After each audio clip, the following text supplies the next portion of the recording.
for something. However, bit of a pivot from Karmine Corp to saying, look, you're going to have that Renex and you're going to start pushing through. Yeah, but you're never going to get wave push. It's a Graves. Yeah, it means you can easily stack waves, look for a dive. I feel like as well, you can also put the pressure down bot lane.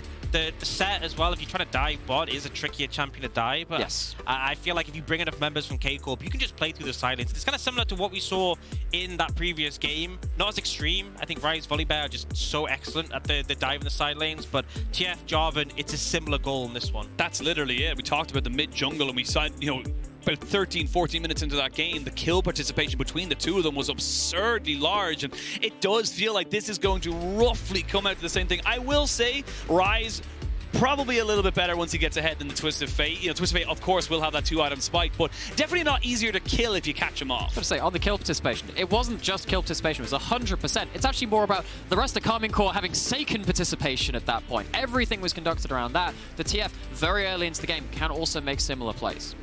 Well, we'll see what they're able to kind of go for, because this is going to be kind of it for Unicorns of Love. This is going to be your last game if you cannot come out with the win. We're going to see now if Karmine Corp can make it a 3-1. So we are going to have a little bit of a nature documentary coming on out here as we check out all the animals. There's so many. You don't even realize it. There's just absolutely loads. Aww. Oh, he's really cute. No, don't show this. No! No! No! No! No! I miss him already. That was really dark. That was messed up. Yeah. that was a lot more intense than I anticipated. I love how he does like a flip. He's just like, I'm gonna go out with style. Double barrel. You know what? This is Unicorn's chance to go in style. It's now or never on this one, and K-Corp going for a pretty aggressive push just to get some vision control down, I assume, but not mean any. It doesn't actually. Observers, can we toggle the vision on that outside of red the brush. ward? Is that outside of the brush? Very much outside of the brush. The red ward, is that outside of the brush? It is outside of the brush. That's a little bit of a misstep. Yeah, but the more important thing is it has vision off the camp, right? That's the main thing, I'd say. But remember game one, because he just took the blast plan around the other side. We'll see if it works out. We'll see if it works. That's why you need to go on a practice tool and practice your ward placement. 1,000 reps. 1,000 rep ward placement at max range as you go for it. But this time around, Cabochard has got the secondary ward going down and saying to himself that he's going to be able to kind of go for it. But Lorax, job's done, will be spotted out. Sorry for wasting all of your times. But good information coming out here now from Karmine Corp. They will know this early jungle pathing. They should not be caught out. And actually, in 2 out of the 3 games, those early wards have led to significant advantages being built up by one of these junglers. And it's like we said before, this is a heavy ganking jungler for 113, but once you commit the flag and drag, especially into a Viego, very easy for a counter gank to come in if he does show up. So making sure you're making a gank uncontested will be vital. So we now have the ability to really see what Lewis can do, of course, on that Viego. But, I mean, for me, I really have to see what happens around this top side, because this Renekton was last picked. It was picked basically because it was the remainder of, okay, we have to blind pick top side, and we want something strong enough early game that it can't get dived. Let's talk about that for a minute, because again, Renekton was seen as like one of the greatest top laners for everybody. It was a perma-ban for so long in the most previous years. What's changed? Why have we not seen it anymore? Why is it kind of fallen down much further in the priority? His items got trashed. Yeah. Realistically, awesome. Gordon Casterix was so good for him. He comes into a team fight with those and just absolutely dominates, and now he just doesn't spike nearly as hard. Well, the junglers are going to find each other. It's going to be Blue Buff versus Red. As 1-1-3, yeah, Alley-oop gets himself onto it. As we can see, Seiken trying to maybe make a move. They do have priority in the top side. So you'll actually notice, of course, that's a Conqueror on the job, and that is meant to be more of a dueling threat. It's not going to be something like that spell, but 50-50. Wants to get that. I think it's going to be a flip. It is going to be a bit of a flip, and it goes over to the side of Lorax. So now you're in a little bit of a precarious situation here as 1-1-3, because you've already used your Demacian Standard. Cabochard is level 3, but Ruby is here as well. She's going to be trying to keep him away. You haven't got the greatest of dueling right now as the Graves, and he's taking a serious chunk. This could just be a solo go. Lorax trying to take the game into his own hands. Flash away, flash in, and that's first blood! Beautiful play coming out from Lorax. The confidence and the sustained damage from the Viego enough to follow through. Cabochard came to help, and it cost his life. And while all this is happening, because you see so many members on that top side, bot lane gets a chance to all in. They take away that heal from REKKLES. You know that set is very happy to trade his flash for summoners, so you have that Hex Flash, such an important Such an important summoner. Now it's going to be very similar to game 1. Continue on that pressure top side. Now they're going to go for it. There's no flash here on the Lorax, but he is a Viego. Very hard to lock him down. One more auto attack, and that's going to be enough. Cabochard as well, finding himself in between the minions, but he does not care. All the good things end up washing away. We literally saw this earlier in the series where Game it was a 1. good gank from Unicorns, and then they overstayed for the push, and it ends up backfiring. Just a big mistake there. It's almost frustrating to see. It's like, I know the importance of getting the push in, but you have to respect 113. And if Lin last game, we called out the Syndra as a champion that needs to be ahead. Renekton even more so. We have talked so much about this champion, how badly they do if they're not ahead of the curve. So that's going to be a very, very vital win for Karmine Corp on that top side. And now sitting comfortably, at least with the champions they have, and how they're supposed to be doing in this early game. Yeah, and I mean, 113 plays this about as well as he can. Out of vision, land the flag and drag, so Lorax has no chance to avoid it or outplay. And then just closes the distance to get that final auto to finish off. And again, with the Conquer stacked up, that's why it was that big final slap that took him down. You can see Ibo just trying to clear out the wave, knows his fate.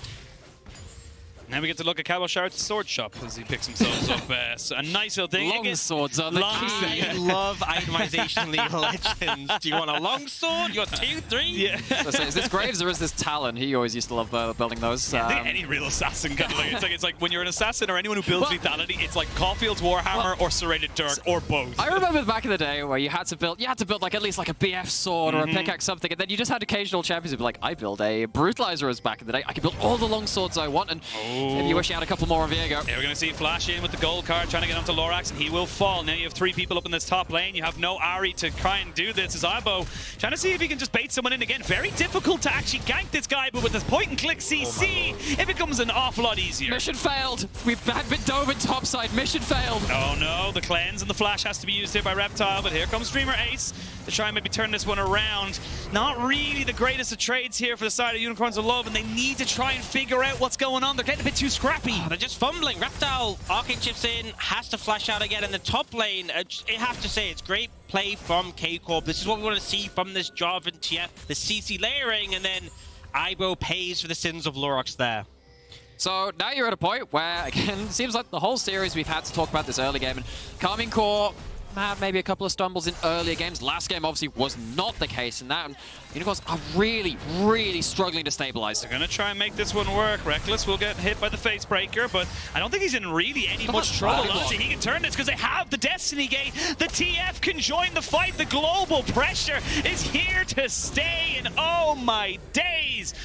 Unicorns, you had a good start, but it's all going wrong, and now Dreamer Ace, you must stay underneath this tower, but don't know how long you're going to be able to do it, because Flash comes in. Oh, Sunkar was there. He's able to survive for a little bit, but I don't think it's going to be much longer. Where's the flag? Oh! Yeah, he's not. He's going to die eventually. He's not going to be able to get out. I will say his regen's coming back, but it'll take a sweet time to do this. Yeah, there it is. Rekkkles will pick it up there. Probably the airy Brock at the very end of it. But this is now 6-1 in kills, and we're at 7 minutes with a 2,500 gold lead. And honestly, at that point, Dreamer Ace dying so late, I mean, it's not really a big deal because the respawn timers are so fast, but it just feels like Unicorns are really off-center in this game. They are struggling, and K-Corp have all the tools to just run away with this game. Speaking of Dreamer Ace dying late, what it does mean is that you're always just perpetually going to be behind Pantera roaming onto the map. It's kind of an it's a lesser seen thing in terms of like actually looking at what's on screen, but whoever gets to back first in bot lane often gets such an ability to turn up top lane, turn up mid lane, secure vision and out on the map. Dreamer Ace just being again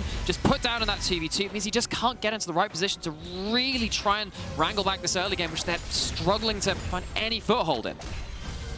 This is getting rough. We saw this happen in Game 3, the last one there, and this is where Karmine Corp kind of had a bit of fun with the game. They had a bit of a time to kind of run around, make things work, and you can see now Seiken, he puts himself into Fog of War just to cover in this top side, because Pantera and 113, they have the priority. They're the ones that are going to be feeling good about going for any of these fights. We go in and flash in, they're going to try and get the Koldameek down, but there's just no real damage there, and now Lorax is in a lot of trouble. They do have the ultimate available to 113 as he goes in there with the Cataclysm. They're going to try and make this one work for them. True Shot Barrage absolutely misses. Flash in, double kill, 113 looking fantastic on the Jarvan. And it does feel a little bit characteristic of what's been seen in this series from Unicorns when they haven't really been on the right kind of tempo. They know they want to make a play but they don't know how to make the play. This is another similar one, just poorly executed. And I'm just going to be honest, I felt a bit desperate, right? You see the dash come out from Ibo, Kabashar dashes away, and he's like, no, I am making this happen. We'll see it again. It's like,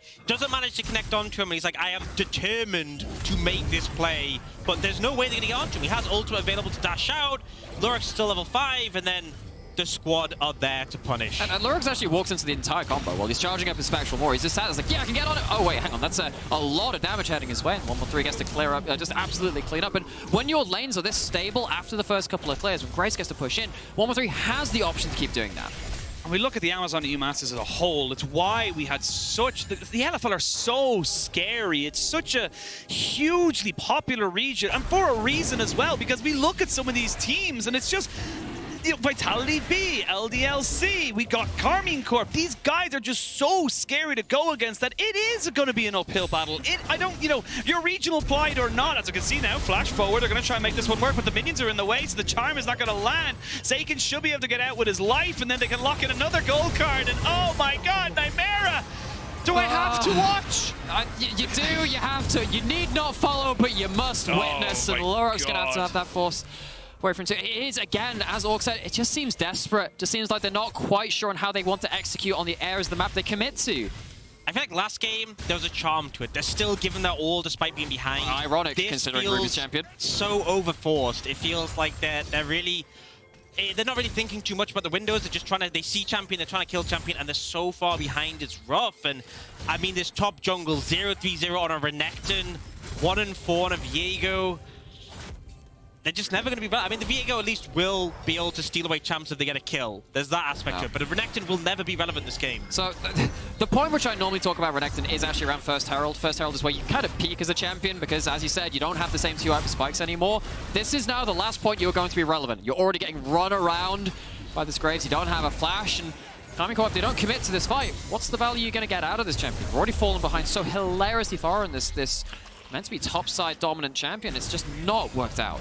But I'll say Unicorns do manage to get the Herald uncontested. Feels like K-Corp just not really in position on the map to deal with that one, but they're just going to look for some more picks up the back of this. 1-3 though. He loses, yeah. 1-3 finds the smite down. They're going to get the knock up. He's going to take this fight because he's got a Gore Drinker. Oh, no. And that is a dead Viego. Gore Drinker versus a little bit of a scrap shop, and they're just losing everywhere. And it's also one of your few remaining playmaking tools gone in that Ari Flash. You don't have that extra ability to close that distance and CC chain, and Karmine Corp really is taking a lot of wins which have been handed to them now. Like, I feel like invading the enemy blue, isolated, when the enemy mid is moving, typically isn't a good play, but it doesn't matter when you're this far ahead. Like, you have Seiken just pushing in the mid lane, taking plates, and he's like, yeah, you're fine, bro, you've got this. And for someone who has had a lot of flag thrown their way because there are so many eyes on Karmine Corp, 1-1-3 this series has actually been a real force to be reckoned with. See what he's doing with his lead 6-0-2, much like his Volibear games, leading from the front and seriously putting the hurt onto the Unicorns. It's just, again, we're kind of at a point now, similar to last game, where you have to be a bit more opportunistic. You're not... And the worst thing I would say, actually, for Unicorns of Love is that you don't have a massively scaling AD carry that can take over games. You had the Jinx last time, and now you don't have it. But the gold card lands, as Seiken just kind of runs himself away. They missed the charm. Flag and drag in as Ruby has to spirit dash himself out, and this is so disconnected, and it just feels like Karmine Corp, they can get away with murder because Unicorns of Love just seems so uncoordinated. They don't even burn Seiken's flash. No. I think that's kind of the story of that. In the meantime, Kabashar is just pushing top. He'll get that tower. That's the thing, is like, if they had to go for a big considered effort, I'd be like, fair play, but K-Corp are just getting everything they want, and it feels like they're not even out of first gear. This is truly, really an anti-snowball. I mean, even with stuff like Yari, you're not even going for high amounts of damage, you're going for cooldown boots. It's not like you got any magic hand there, and maybe he can find something, but Seiken he's got flash still. He's going to be fine. Yeah, he's got to even get his jungler there too as well to try and help him out. Lorax is kind of saying, look, I can't really help you here, Dreamer Ace, and they're going to wait for his Haymaker to lose the shield so they know they can take him out. 1-1-3 just breaking ankles right now. The Destiny Gate is there. The gold card is locked. They won't be able to get the kill onto Ruby, but there's nothing else he can really do. He's sitting here like a duck just waiting to be shot. And oh my gosh. It's visceral, it's brutal, but it's what's happening in this game. It is what's happening in this game. Hantara gets in on the action, and this is K-Corp. This is Amazon EU Masters K-Corp. This is the guys who have won back-to-back, looking to make it a three-peat. Only team who have won more than one EU Masters. The fact it's been 2 in a row. Oh, Hantera. Oh, Spider-Man. Spider knows his way out. But you know, no, Ox is completely right. Again, this is a team with so much prestige, so much pedigree, and you know, I was not a believer at the start of this tournament. I watched them in the play-ins, watched them in the group stage, and I thought there were really noticeable flaws. But there was always that question mark, always that ability to say, look, they turn have up the caliber of players. Yeah, they have the caliber of players, and they have that history. The occasion calls for them. No. Adding insult to injury. And Karmine Corp, again, they're just so sublime when they're in the lead. I feel like every time I look at the screen, Unicorns just take another L. Every single time I look at the screen, something bad happens. And even there's a split second where I'm like, oh, nope. They end up losing that again. That was the the dredge line coming out from Hantera to get him away. That's the Reptile get destroyed. It just constantly feels like Unicorns are losing out in these plays. And that's on because Gromp. they are. Yeah, that is on Gromp. That's on Gromp. That's just how it is. And honestly, it is fantastic to see, and it does set up a fantastic setup for, again, I feel like I'm counting out Unicorns of Love because they are so far behind at this point. 113, 10,000 gold, nearly, that's 9,000 gold. If they bring it back, then everyone can say, oh, look at those dumb casters. Honestly, But I'll really take that. feel like- I will take that L. There is a point where it's almost disingenuous to say, oh, there's a route back into this, because when you're this far behind, it shouldn't be expected. It absolutely should not be on the cards. And if Unicorns do manage to find some comebacks, maybe they can get themselves some shutdowns, some objective values. Yeah, they definitely help. It's not you have to do impossible, that. yeah. No, but no game is impossible to come back from. But there is a realistic point where you just have to say, it ain't happening in any realistic scenario. These are professionals. These are, players that know how to close out games with leads. They know what they need to do and where they need to do it. And right now, Karmine Corp, they know how monstrously ahead they are, and they can just push into any lane possible. They're going to choose Ibo because they know that this Renekton can't do anything. He can't do squat. They can give that to whoever they want, and they can Spider-Man their way away. 14 to 1 over, well, just about 10,000 gold ahead. Dreamer is next on the menu, potentially. Yeah, he's 4 levels down as he tries to get himself. That's the first ultimate he's had all game, but he's going to be stunned up, locked down. Oh, at least Reptile hasn't died. That's fun, okay? Yet. Wait, they're looking for him. Yeah, they're looking for him. They tried to go for him. They just heard me talking smack. And they finally get him in. Seiken, though, will burn his flash, or burn the flash of Reptile to get him away. Now Reptile's thinking about it. And maybe he goes for a little bit of a cheeky kill. And looks like Karmine Corp, they're having a bit of fun. They finally take down the perfect record. And that's going to be a 2-for-1 trade. It's Unicorns. You got to hope for maybe 50 more of those. That's good gold onto good people, right? Particularly onto the Ezreal, getting yourself up to 2-3 items. Maybe there's a point after that where Ezreal becomes very slippery and they over-engage into him. It's just, again, this is opening up the threads just a little bit. Again, it's so hard to really talk about a comeback when Karmine Corp have such a reputation for fighting from ahead and such a reputation and so much gold to work with. But it's moments like that, right? And I think we saw a little bit of that last game where K-Corp were massively ahead, but they were a bit over-aggressive, made some mistakes, and goal went back in return. I'm not going to sit here and pretend... And then ended 2 minutes later. Yeah, I'm not going to sit here and pretend that Unicorns are in a good spot to win this game, but they need more picks like that. And particularly with the Viego, when you steal an enemy champion, you get to play as the Fed champion. So that's true, actually. That's very true. I didn't really get to do that this fight, though, because Set is a really cool playmaker when you can start finding these awkward angles and trying to catch people out of position, but you're going through an absolute minefield division from Karmine Corp, who've pushed in every single lane. And while during this, you do get an objective bounty from the Unicorns, it was still a very difficult match day for them, but they, at the end of the day, they still managed to pick up the slight advantage, which is thrown to them by Karmine Corp, and even with that, Rekkkles still picks up a kill. And now I feel like we kind of hit the point where we're going to have the Man Immune stacked up for Rekkkles soon. We're going to have the Rapid Fire Cannon for Seiken soon. And we have this huge lethality spike from Cabochard. This is where you're sort of hitting critical mass in terms of items for K-Corp. They've already been taking over the game. It just gets even more extreme once those are secured. And I feel like that is just their signal to keep pushing the momentum and look to take even more structures. This mid-tier 2 is just going to go down. Yeah, nothing you can do about it. And as we kind of look towards what looks like Karmine Corp going into the semi-finals, we got to think about who they'd be going up against. Of course, tomorrow we do have Vitality B of the LFL going up against the last representative of the Superliga in Fnatic TQ. I mean, this feels like it's kind of, it feels like it's the LFL show at this time, a repeat of the playoffs. So Fnatic, they got to try and do something crazy there in order to try and, like, mess up the pack. I mean, Fnatic, Team Queso were definitely one of our pre-tournament favorites up there with LDLC. Actually, there was an interview with LDLC's coach. I can't remember who the interview was with. I'm sorry, I would have shouted that out if I could remember it. But they said that Team Queso was really the only team which really gave them thought, really gave them troubles. So it'll be interesting to see if they can kind of hold themselves to a high enough standard to actually get to those finals. It's not an easy path, though. You have to go through the winner of the series, which is looking likely to be Karmine Corp, or, of course, get through your own quarterfinal of ITLTV, which, of course, another LFL team, and no French team is weak. LFL teams all the way down, honestly. It's literally like the LCK of Europe. It's just like 3 teams in the semi-finals if they do end up winning today and, of course, tomorrow. So we'll wait to see if the LFL's dominance does continue, but of course we still have a job to do today. And Karmine Corp, they look like they've calmed down a little bit. They've kind of said, okay, we were getting a bit too hypey. We don't need to go too far forward. We know we're far ahead. We can just pick up objectives. This is the reality of a game without Baron just yet. 30 seconds until that one spawns. It's hard to break open the base unless you have serious dive comps. You can punish people from standing under towers for even just the even into very early into the game. But this one, they've taken basically all the structures which have been freely given to them. They have themselves Dragon Capricorn 20. You would imagine that would be uncontested. But as soon as that Baron comes up, you assume that Unicorns are going to be finally drawn out of their shell, out of the base, and forced to fight. And normally at this point in the game, I would turn to my analysts and say, how do Unicorns? And you know what? I'm not going to give you guys that loaded gun, because it is really not going to be a good answer. Because I think you would actually get more value out. You know how we started with like the wildlife trip across the rift? Maybe we could get like more of the floral displays, the ocean rift, talk about the flowers. So we just ignore everything that's happening with the gold leaf right now. Well, ooh, okay. A little bit Nothing to see. Look at this flower. Isn't that beautiful? Do you like the ocean rift? I think Hextech rift probably my favorite. You do love hex gates. Yeah, I think hex gates are hilarious. I've seen some unique usage of them. Remember Chem Rift?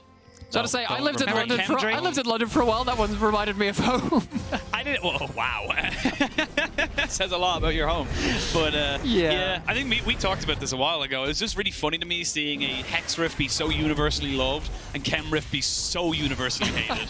No one was in love with that particular one. It's like that Simpsons clip of the 2 lambs. Like, no, get out of the camera. This is the one we like. No, screw you. We don't need to look at you anymore. But this is going to be a slow, methodical, bit by bit. 3 items. Yeah, I was just about to say it's gonna be tough. You do have some opportunities, but you are at the beck and mercy of K Corp, getting over aggressive, being isolated, looking for something a bit that's maybe not there, and maybe, just maybe, you get some resets on your Ari and your Viego. Well, let's keep that in mind. They are looking to set up for the Baron, establish some deeper vision here, potentially fish for some picks. They do have Seika in the side lane, who obviously with TP and the ult can join quite easily. And it looks like they're just going to start up. They are pretty tired of being in this game with this much of a goal lead, and will look to try and close this one out with the Baron. So it's on Unicorns to try and contest. So Dream Race does have Flash. If you group up in the pit, there is a chance of Set doing something miraculous. As it happens, though, Ibo not going to be able to cancel that TP. It's a 5v4 in favor of Karmine Corp. You gotta be careful right now, because the TP's going to be coming in. They're going to get Rekklles to flash away. There's a good face breaker, though, and they get him right on top of the back line, but those feathers do so much damage.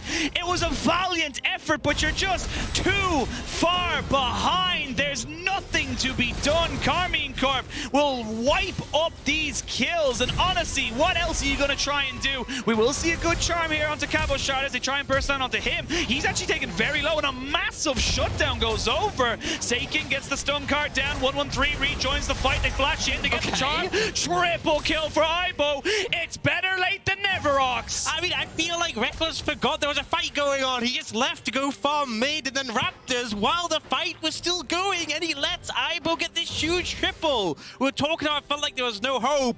Well, yeah, if you do that, it will give the enemy side some hope. And again, you talk about the valiant effort. The effort for me was entirely spearheaded by Dream Race on the set, with the Flash able to make an absolute mess of that team fight. Basically, him alone with a little bit over-the-top damage took Rekkles down to a very low amount of HP. Maybe after that point, it's like, yeah, I've got the Eclipse, I'll go heal out elsewhere. But there has to be communication after that point to say, I'm leaving the fight. I'm not going to be there. Yeah, I mean, it's obviously a good fight. Like, we get the initial engage from Unicorns versus Stella, but it's the fact that they regroup for their own jungle to try and find their way out of the skirmish. And I guess Rekkless was low enough that he needed to stay up. But you got to communicate that then. I mean, I feel like that's... He probably would have said, guys, I'm going to try and heal up. And the rest of the team were like, okay, we're good. We'll keep going. Yeah, well, Dreamer Ace is dead because he got caught out. Fight. Yeah, that's for the last team fight for getting smacked down on my team. But now you don't have that engage that we talked about, and it looks like Karmine Corp might just go straight back towards this Baron. There is a ward in the back of the pit, and more gold is going over. It was a 10,000 gold lead, it's now a 7,000 gold lead. They are starting to take down this Baron. TP is not available for Ibo, so it would be a 3v4. Hantera playing bodyguard. You don't have to go home low, but you can't stay here. They do take 2 turrets off of this. There's a true shot barrage. I almost thought it was going to happen. And yeah, TFO. I mean, he gets over the wall, so I don't know if they're going to be able to take him down super quickly. And this is just going to waste a lot of the Baron time. And they're taking a lot of turrets here. Oh, and that's a lot of objective bounties with it. I mean, they took, what, mid lane out of turrets, 2 turrets in bot lane. Yeah, you're going to lose your jungler, but even with this, he's taken, what, an extra 20, 30 seconds to die? That's time away from the Baron buff. Lurk's already had 7 deaths. He can take another. Ruby, he is going to be able to trade back with Seiken and get himself over the wall with the Spirit Rush, and they should be able to keep him relatively safe. Hantera Spider-Manning himself over, but you got the Baron. Now what can you do with it here? As Casey, you still got to be respectful of this damage. This is a 2-item Ahri. It is, and it has the Shadow Flames, so some magic pen. And it's just, it's so difficult to 100-0 someone, especially if it's the Xayah. If you don't kill them, they pop ult, they probably just kill you afterwards. It's just, gotta have some damage on that Cabo Shard. They gotta make a decision. There's recalls coming in. They could actually just kill him off and take away the dragon. They're gonna be able to jump straight on top of him. There is a blast cone there. They're gonna try and jump and burst him down. They should be able to get him. Oh lordy, we're starting to see mistakes. There's cracks in the blue wall. And ultimately, K-Corp have so much AD damage. It's a frozen heart, twisted fate, going for the ability haste for more stun cards. Very little magic damage. This Renekton with the death stance is actually becoming more relevant at this point of the game. So that's the teleport, that's the Ahri, get another needlessly large rod, has a couple of dark seal stacks. I mean, somehow, it's not completely out of the question just yet. Dreamer Ace was looking for an engage, a hero setup. Dragon does go over to Karmine Corp, but they've wasted an awful lot of time on this Baron. There's not really a lot left to it. And considering how doom and gloom we were earlier in the game, and rightfully so, this game looked dead to rights. Unicorns have found a lot of picks in side lanes. They've found a lot of objective bounties. The gold isn't 10k anymore. It's actually significantly less, and there's more gold in the game. It means less as the game goes on. Now, of course, this game is still going to be very difficult. You're facing off against the Baron buff. A lot of members grouped up from Karmine Corp. They got to survive the siege before we can talk about any next stage of the comeback. Yeah, well, they lose their mid lane inhibitor turret as that Xayah is on 4 items right now. You got the Sorelda's Gudge, you've got the Chemtech sword, Punk sword, what is it called? Chempunk sword? Chempunk Chainsword? Chempunk Chainsword, that's what it is. I feel like the people who name items in League of Legends dislike play-by-play. It's like in the grim darkness of League of Legends, there is only Chemtech. That one's a fun one. It's just another item on top of just such an absolute megazord of power of which Rekkless has built up in his inventory, though. It's just, you walk towards that Xayah and you are not very happy. You need to find a way to fight away from that champion. Yeah, I mean, a combo will just decimate. The problem is you have, you know, 3 melee champions on the side of Unicorns. You want to be able to get on top of him. The ult will just do so much damage. They did poke him out there, but he can sustain up with the Eclipse. That is a long flank. They know exactly where he is. They know exactly where he is. They're just going to go for the tower. They're saying, look, we don't care. We're not going to fight you. Flash in from Seiken. He does get the gold card down at the flash and dash. Comes in here from Reptile. Has to get himself away. They're coming. He's still looking for it. They are going to get 1-1-3 going into stasis. He's a little bit far forward. There's the collateral damage coming out. It's a bit of a scrappy one. Ibo now on the backside of it. There's going to be the showstopper. Rekkless on the backside. He gets the feathers down, but that's going to be 1-1-3 dying. Their Hantera falls as well. Ibo did his job. It's a 2-for-1, but your health bars aren't really there. The carries are still pushing forward, and KC are still healthy. And those hard-earned kills didn't get any resets because Lurix wasn't involved in them. No Viego resets, no ability to follow just on further, but they stay alive, importantly. Ooh, it's so dangerous. Karmine Corp, they are taking away a lot of damage, and that's the Sorelda's Grudge going to slow down Cabo Shard. You have got damage, but your health bars are very, very low. And Ox, this is starting to get a bit spicy. I'm sorry, that was just hilarious flag coming in. Like, such a massive passage of time before he got there. And you can see K-Corp, they're aware that he's coming, so they're trying to force things, trying to force the agency. Unicorns do a good job of disengaging, but even so, it still takes such an extended amount of time. And then when they do finally jump onto Rekklles, he has this great ult to dodge away from the CC, and then uses the flash to reposition, and the feathers just shred through. Also, Dreamer is cancelling out the flag drag, just locking the Jarvan further forward than he wanted to be. Really good pickoff. Finds the opportunity to make a mess of that fight. And I will say, Unicorns, similar to last game, despite the deficit, are determined to keep this one going. They do not want to be knocked out. They're not just bleeding out, they're making sure that they're at least committing to the game, finding some way to try and be relevant. Again, it's just the hardest of situations. They found that in a couple of games back-to-back now. Job's not quite done. They've got a lot more ground to cover if they want to try and take this to a game 5. Minute till Baron spawns, minute 30 until Ocean Soul for Karmine Corp. It is still a 7,000 gold lead coming in here for Karmine Corp, but like you mentioned, Nymera, that becomes less and less relevant the longer the game goes on. Let's have a look at some of the items. You have a 3.5 item Ezreal, you got 3.5 items under your Renekton. It's not amazing, obviously, on the Renekton. You are waiting for Ruby to get that death cap. As he tries to put a death sentence there onto the Seiken, who had got a cleanse going to himself. Dreamer 8 takes a lot of damage as Ruby finds himself on the bad end of a shotgun, and that's going to be the inhibitor taken down. That's your pick potential, and they have to go for something here, Ox. Yeah, they have to try and make a play, look for a reset. Only 113 is low. Oh, they're going to go in. Rekklles doesn't have flash, but he does have his feathers. A Seiken almost taken down, but he's got himself his ultimate to get himself back to safety. It's on to Reptile. He needs to be the one to put down the damages. Pantera goes down. No resets available. Reptile not quite able to make it work. And after all is said and done, the wallet is too big. The damage has been done. Karmine looking to make it 3-1. And they looked for something, but it stared right back at them. Karmine Corp looking to seal out the series. Ari spawning in 8, but it's up to Lorix. He's getting decimated. He's gone. He's gone. Blink and you'll miss it. It was an entertaining series, but Karmine Corp are looking to make history to define their legacy as the only 3P champions of the Amazon EU Masters. Nexus falls, and again,